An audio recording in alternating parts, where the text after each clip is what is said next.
Miremos que los arrendamientos de bienes inmuebles tienen una tarifa diferente a los arrendamientos de bienes muebles, que tienen el 4%. Entonces, como aquí la pregunta no especifica, estoy suponiendo que son arrendamientos de bienes inmuebles. Y si no, ahí en el manual se puede consultar.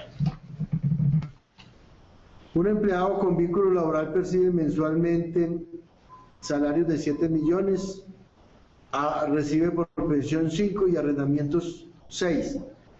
Esa persona con seguridad tiene la categoría de empleado en las dos preguntas que está haciendo Alberto Bernal. En la pregunta 1 y en la pregunta 2. 7 millones de salario y 6 de arrendamiento. En la pregunta 2, 7 millones de salario, 5 de pensiones y 6 de arrendamiento. Recordemos, las pensiones suman dentro de los ingresos por prestación personal del servicio, sean laborales o como trabajador independiente. Pregunta Patricia Marulanda.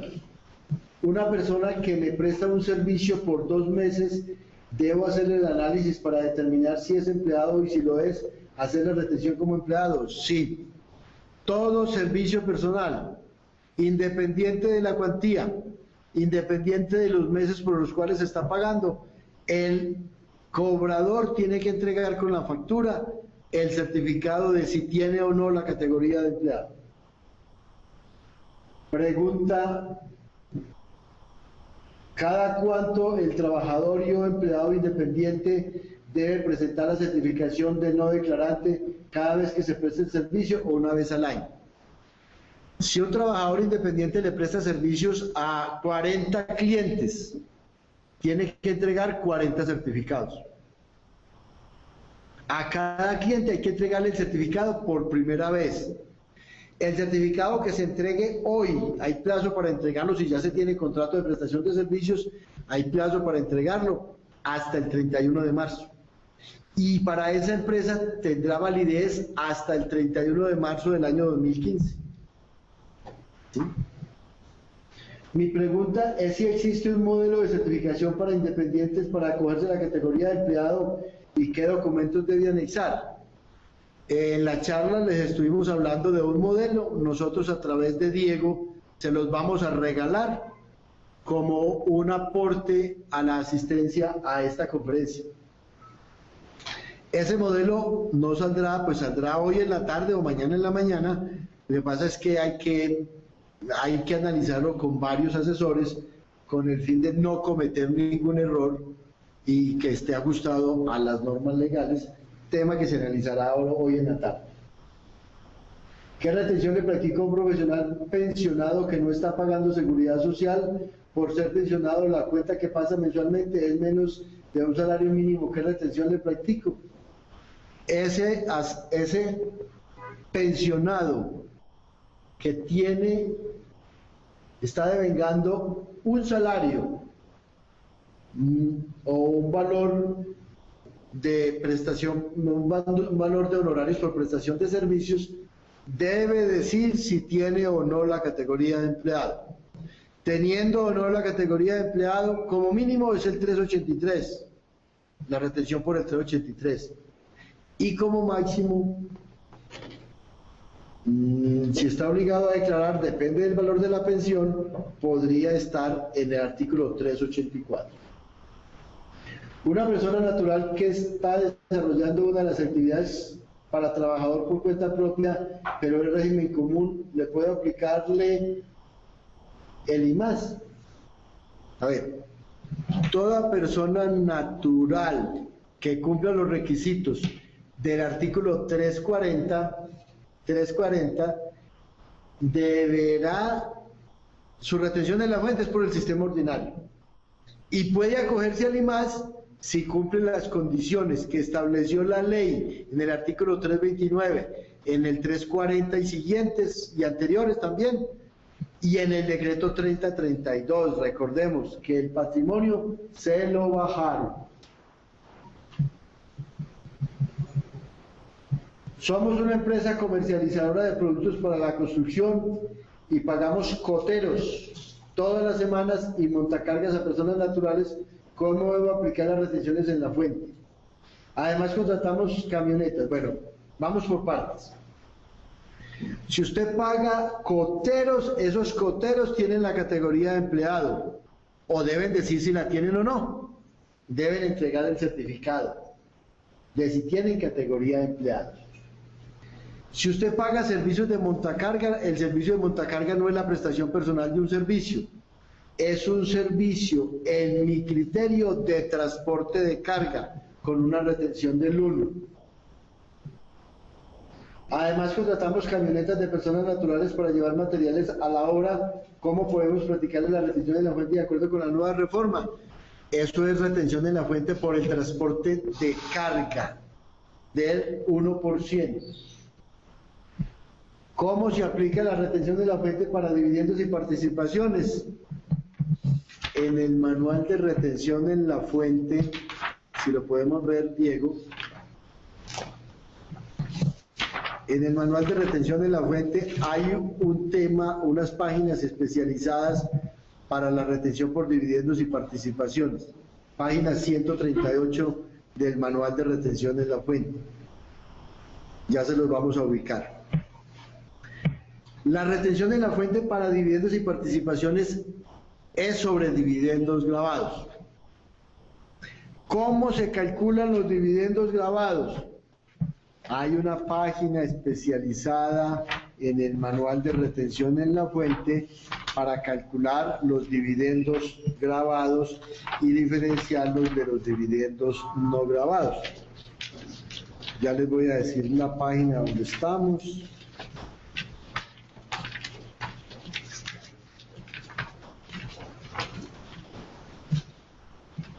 En las páginas 38, 39, 40 y siguientes, desde la página 38 y las siguientes, está la metodología mediante la cual se calcula el valor de los dividendos grabados y participaciones grabadas. Y también con esa misma metodología se calcula el valor de los dividendos y participaciones no grabadas. La retención en la fuente solo se hace sobre los dividendos grabados. Y los dividendos grabados, la retención depende si está obligado a presentar declaración de renta o no. Entre las páginas 138 y 139 aparecen las diferentes retenciones en la fuente que se aplican. Si son recibidos por inversionistas del exterior, si es inversión de portafolio o a través de sucursales o establecimientos permanentes. Y si es por otros medios diferentes a establecimientos permanentes o sucursales.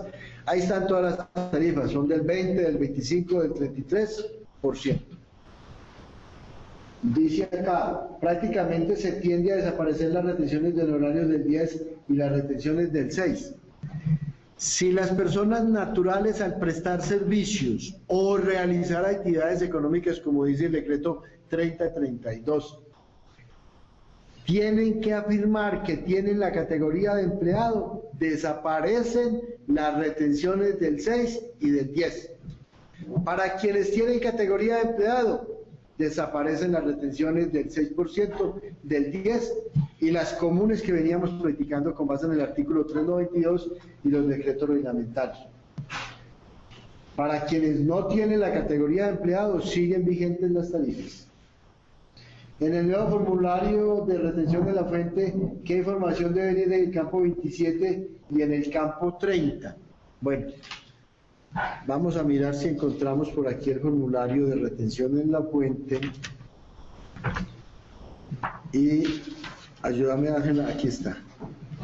En la página 328 del manual de retención está el formulario de retención en la fuente. En el renglón 27, pagos o abonos en cuenta a empleados sujetos a retención por el 383. Si usted le practicó retención en la fuente por el 383, eso va en el renglón 27 del formulario de la declaración mensual de retención en la fuente. Si le practicó por el 384, va en el 28. Está malo el formulario porque dice pagos o abonos en cuenta a trabajadores por cuenta propia. A esas personas se les retiene por servicios de cualquier naturaleza o por compra de bienes. Me parece que a mí que los renglones 30 están mal diseñados. Lo mismo que los renglones, el renglón 44. Pagos por concepto de salarios a contribuyentes que no pertenecen a la categoría de empleados. Salarios a quienes no tienen la categoría de empleados, ese sí va en el 30. Entonces, la empresa necesita saber quiénes se les aplica por el 383, a quiénes se les aplicó, perdón, por el 383, a quiénes por el 384 de los trabajadores. Y también para los trabajadores independientes, a quienes se les aplicó por el 383 y a quienes por el 384. ¿Qué se debe hacer cuando el profesional independiente no informa a la gente retenedor su condición para ser catalogado como empleados? Ya sabemos, la mayor retención del artículo 383 y 384, cuando el independiente no informa en el certificado.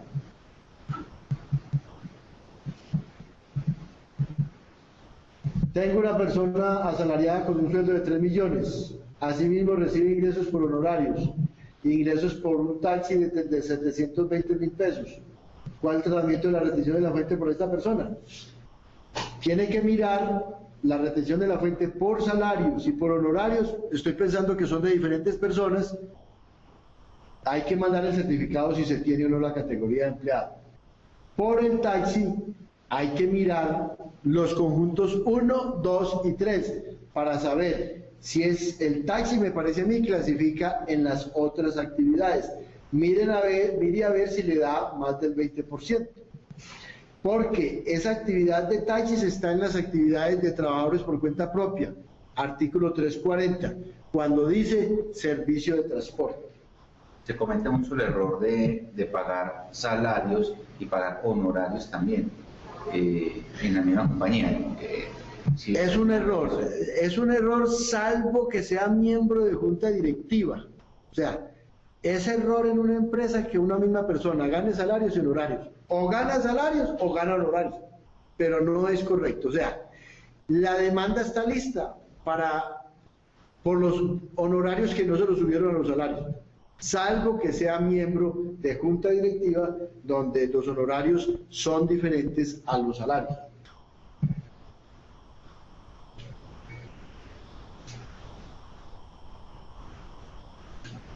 Si el mayor ingreso es por taxis, hay que mirar porque se sale ya si el 20% o más de los ingresos se obtienen por prestar servicios de taxi, esa persona posiblemente queda en el artículo 340, se sale de la categoría de empleado y pasa a trabajador por cuenta propia. Entonces él tiene que dar un certificado diciendo que como asalariado no tiene la categoría de empleado, como prestador de servicios personales no tiene la categoría de empleado y le aplicarán la retención de la fuente que le corresponde.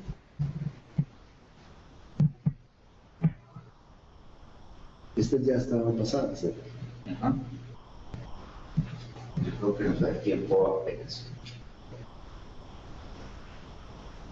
En Cali hay una pregunta.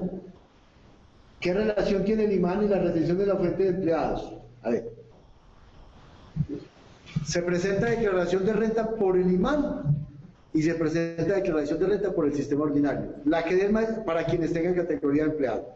La que dé el mayor impuesto de renta, a esa persona se le presenta la declaración del imán o del sistema ordinario que dé el mayor impuesto a cargo.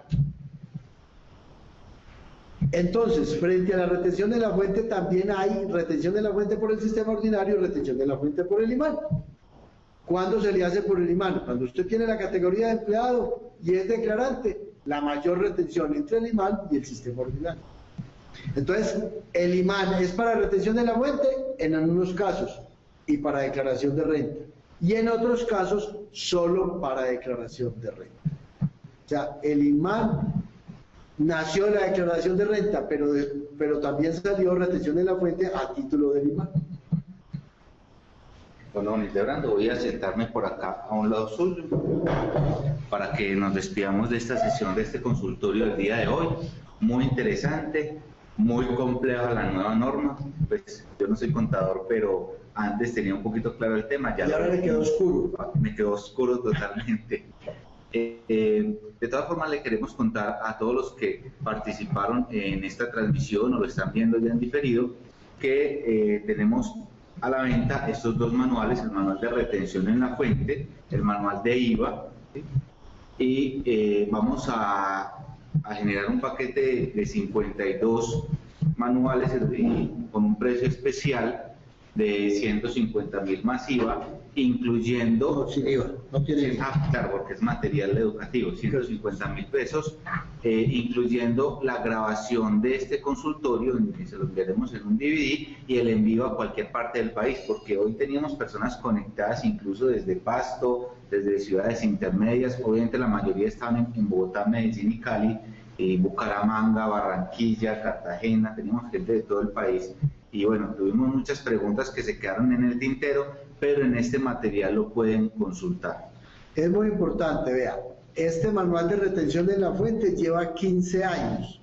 O sea, no es un libro que se empezó a escribir hoy, es un libro que se empezó a escribir desde hace 15 años y tiene todas las mejoras que se han podido lograr en las clases que dicto en las universidades, en las conferencias que dicto.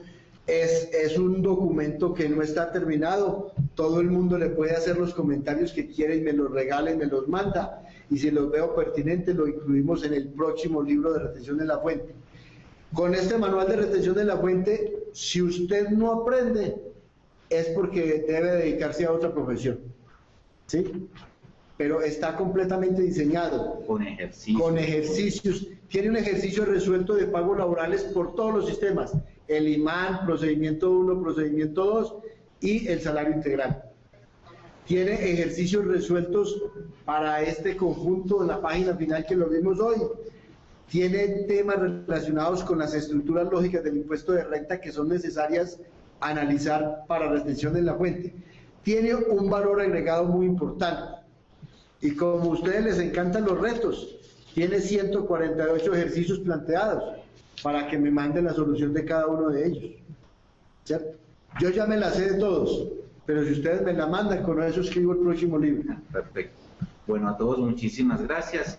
En la parte inferior de este video van a encontrar el botón de pagos y un cuadro de comentarios por si tienen alguna pregunta, algún comentario adicional. Espero compartan este video entre todos sus colegas y compañeros de trabajo.